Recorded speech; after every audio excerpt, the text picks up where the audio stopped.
The U.S. war in Iraq marked its 6th anniversary this past week. So far, the war has claimed at least 4,260 American lives, and roughly 138,000 U.S. troops are still deployed there. Joining us from Washington is Thomas Ricks of the Washington Post and author of a new book about the Iraq war called The Gamble. Tom, good evening to you. Thanks for coming in. Thank you.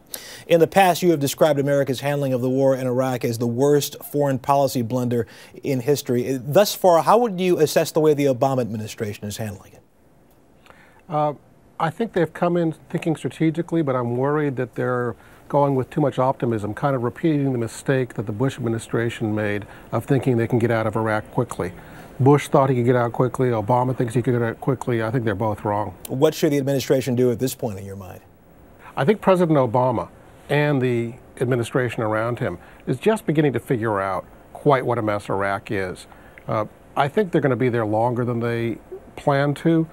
Just because one president hangs a mission accomplished banner up doesn't mean the mission was accomplished. Just because another president says it's going to be a non-combat mission does not mean the war's over. Tom, when you look at the overall picture, is Iraq a safer place now than it was a year ago? Absolutely. Security has improved.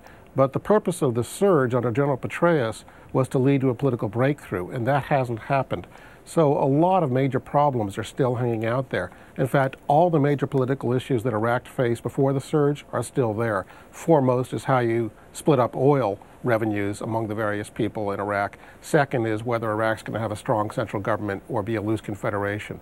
But none of the basic questions facing Iraq are resolved at this point. Colin Powell famously said about Iraq, you break it, you own it. Was he right? And is there any realistic way to have a timetable on getting out of Iraq?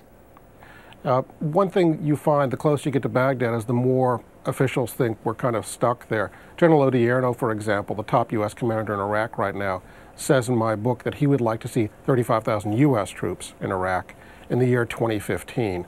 That's certainly not something the Obama administration would welcome, but I think they may find that that's where they're going to wind up.